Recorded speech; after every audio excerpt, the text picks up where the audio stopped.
치매 탈출. 황건적의 난 요약. 황건적의 난은 동탁과 조조, 그리고 삼국지의 주요 인물들이 등장하기 전에 벌어진 후한 말기 사회 혼란의 상징적인 사건입니다.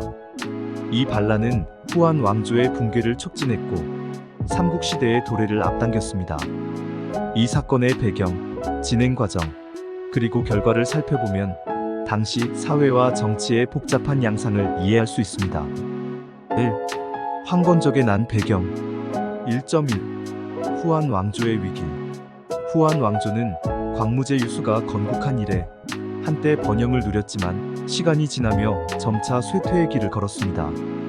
황건적의 난이 일어나기 전 후한 왕조는 중앙 권력의 약화, 부패, 지방 호족들의 세력 증대, 자연재해, 그리고 그로 인한 민중의 불만 등 복합적인 문제에 시달렸습니다. 1세기 후반부터 시작된 태평의 치세는 시간이 지나며 부패와 정쟁으로 물들기 시작했습니다. 특히 환관과 외척 간의 권력 다툼은 정치의 안정을 무너뜨렸고 이로 인해 중앙정부는 점점 힘을 잃어갔습니다.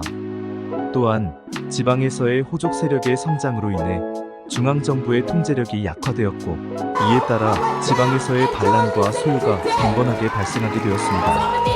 1.2 사회적 불안과 경제적 어려움. 후한 말기의 사회적 불안은 특히 농민들에게 큰 타격을 주었습니다. 농업은 당대 중국 경제의 중심이었지만 연이은 자연재해와 과중한 세금, 그리고 대지주와 권력자들의 착취로 인해 농민들의 삶은 점점 어려워졌습니다. 농민들은 세금을 내기 위해 토지를 팔거나 심지어 노예가 되기도 했으며 이러한 상황은 그들의 불만을 증대시켰습니다. 기근과 전염병도 빈번하게 발생했습니다. 예를 들어 2세기 중반에는 역병과 홍수, 가뭄 등이 연달아 발생하여 사회 혼란을 더욱 가중시켰습니다. 이러한 재난 속에서 정부는 효과적인 대응을 하지 못했고 이는 민중들 사이에 정부에 대한 불신과 불만을 키우게 되었습니다. 1.3 장각과 태평도. 황건적의 난을 일으킨 장본인인 장각은 당시 민중들에게 큰 영향력을 행사한 종교 지도자였습니다. 장각은 어린 시절부터 가난하게 자라났으며 청년 시절에는 의술을 공부하고 민간 치료사로 활동하면서 점차 종교적 인물로 성장하게 되었습니다. 장각은 신비주의적 성향을 가진 종교인으로 하늘로부터 계시를 받았다고 주장하며 태평도라는 종교를 창시했습니다. 태평도는 당시 민중들 사이에서 크게 유행하였으며 특히 가난하고 억압받는 사람들에게 희망을 주었습니다. 장각은 하늘이 병들어가고 땅이 쇠약해진다라는 말을 자주 하며 부패한 한 왕조를 대체할 새로운 시대가 올 것이라고 예언했습니다. 이는 당시 사회적 불안과 정부에 대한 불만이 고조된 상황에서 많은 이들의 지지를 받았습니다. 2. 황건적의 난 발생과 전개. 2.1 반란의 시작. 184년 장각은 드디어 봉기의 때가 무르익었다고 판단하고 동생 장보, 장량과 함께 황건적의 난을 일으켰습니다. 이 반란은 중국 전역에서 동시에 일어났으며 황건적의 상징인 황색 두건을 쓴 수많은 농민과 소작인들이 참여했습니다. 이들 반란군은 청천은 이미 죽었고 황천이 마땅히 설 것이다라는 구호를 외치며 한나라 정부에 맞서 싸우기 시작했습니다. 황건적의 주요 목표는 부패한 정부와 지방 관리들을 타도하고 새로운 태평의 시대를 여는 것이었습니다. 황건적의 반란은 중앙정부에 큰 충격을 주었고 반란군은 수십만 명에 달하는 대규모 군대를 조직하여 각지에서 정부군과 교전을 벌였습니다. 2.2 초기 승리와 반란의 확산. 황건적의 반란은 초기에는 상당한 성공을 거두었습니다. 각지에서 관료들과 군대가 황건적의 공격에 속수무책으로 무너졌으며 반란은 급속히 확산되었습니다.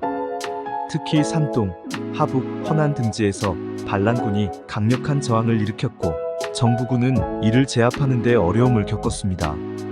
후한 정부는 처음에는 반란의 규모와 위협을 과소평가했지만 반란이 전국적으로 확산되자 그 심각성을 인지하고 긴급히 대응에 나섰습니다. 그러나 정부군은 환관들의 부패와 무능으로 인해 전투에서 계속해서 패배하였고 반란군은 한때 수도인 낙양 근처까지 위협할 정도로 세력을 확장했습니다. 2.3. 조정의 대응과 반격. 황건적의 난에 대응하기 위해 후한 정부는 급히 각지의 호족과 장수들에게 군대를 동원하여 반란을 진압하도록 명령했습니다. 이 과정에서 조조와 유비, 송견 등 후일 삼국지에서 활약하게 될 인물들이 처음으로 역사 무대에 등장하게 됩니다.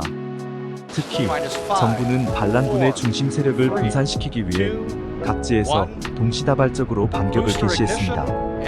이 과정에서 황건적의 주력 부대는 점차 패퇴하기 시작했고 184년 말에는 장각이 병으로 사망하며 황건적의 세력은 급속히 약화되었습니다. 이후 장보와 장량이 계속해서 반란을 이끌었지만 결국 정부군에 의해 토벌되었습니다. 2.4. 반란의 진압과 여파. 장각과 그의 두 동생이 죽은 후 황건적의 난은 서서히 진압되었습니다. 그러나 반란의 여파는 한동안 계속되었습니다. 전국 각지에서 반란군의 잔당이 게릴라전을 벌였으며 이들은 쉽게 제압되지 않았습니다. 또한 황건적의 난 이후에도 각지에서 크고 작은 반란과 소요가 끊이지 않았습니다. 황건적의 난이 완전히 진압된 것은 반란 발생 후 몇 년이 지난 후의 일이었습니다. 이 반란은 후한 왕조에 큰 타격을 주었으며 중앙정부의 권위와 통제력은 크게 약화되었습니다. 그 결과 후한 말기에 정치적 혼란과 군웅할 거의 시대가 열리게 됩니다. 3. 황건적의 난의 결과와 의의. 3.1. 후한 왕조의 쇠퇴 가속화. 황건적의 난은 후한 왕조의 쇠퇴를 가속화시켰습니다. 반란은 정부의 무능함을 드러냈고 민중의 불만이 극에 달했음을 보여주었습니다. 또한 이 반란을 진압하는 과정에서 각지의 호족들이 자신의 세력을 확장하게 되면서 중앙정부의 권위는 더욱 약화되었습니다. 특히 이 사건 이후로 중앙정부는 지방에 대한 통제력을 상실하게 되었고 이는 곧 군웅할 거의 시대를 불러오는 원인이 되었습니다. 후한 왕조는 황건적의 난 이후로도 여러 차례 반란과 내란에 시달렸으며 결국 220년에 조조의 아들 조비에 의해 멸망하게 됩니다. 3.2. 군웅할 거와 삼국시대의 도래. 황건적의 난은 삼국시대의 도래를 예고하는 사건이기도 했습니다. 이 반란을 진압하는 과정에서 조조, 유비, 송견 등의 인물이 등장하며 이들은 후일 각각 위, 촉, 오의 건국자로 성장하게 됩니다. 또한 황건적의 난 이후로 각지에서 지방 호족들이 군사력을 바탕으로 자신들의 세력을 확장하게 되었고 이는 곧 군웅할 거의 시대를 열었습니다. 이들은 후한의 중앙 권력이 붕괴되면서 사실상 독립적인 세력으로 활동하게 되었으며 결국 삼국시대의 시작을 알리게 됩니다. 3.3. 민중봉기의 상징적 사건. 황건적의 난은 중국 역사에서 최초로 기록된 대규모 농민 반란 중 하나로 민중봉기의 상징적 사건으로 여겨집니다. 이는 사회적 불만과 경제적 어려움이 폭발할 때 민중이 어떻게 봉기하고 그로 인해 사회체제가 어떻게 변화할 수 있는지를 보여줍니다. 또한 황건적의 난은 이후 중국 역사에서 반복적으로 등장하는 민중봉기의 전형적인 사례로 자리잡았습니다. 예를 들어 명나라 말기의 이자성의 반란이나 청나라 말기의 태평천국의 난 등은 황건적의 난과 유사한 성격을 가지고 있으며 이들 모두 민중의 불만이 극에 달했을 때 발생한 대규모 봉기라는 점에서 유사합니다. 4. 결론. 황건적의 난은 단순한 농민 반란을 넘어 후한 왕조의 붕괴와 삼국시대의 도래를 예고한 역사적 사건입니다. 이 반란은 후한 말기의 사회적, 정치적 혼란을 극명하게 드러냈으며 민중의 불만이 어떻게 폭발할 수 있는지를 보여줍니다. 또한 이 반란을 통해 조조, 유비, 송견 등 후일 삼국을 건국할 인물들이 역사 무대에 등장하게 되었습니다. 황건적의 난은 후한 왕조의 쇠퇴를 가속화시켰고 이는 곧 삼국시대의 시작을 알리게 됩니다. 이 사건은 중국 역사에서 중요한 전환점 중 하나로 후대에 큰 영향을 미쳤습니다. 이를 통해 우리는 역사 속에서 사회적 불만과 정치적 혼란이 어떤 결과를 초래할 수 있는지를 배울 수 있습니다.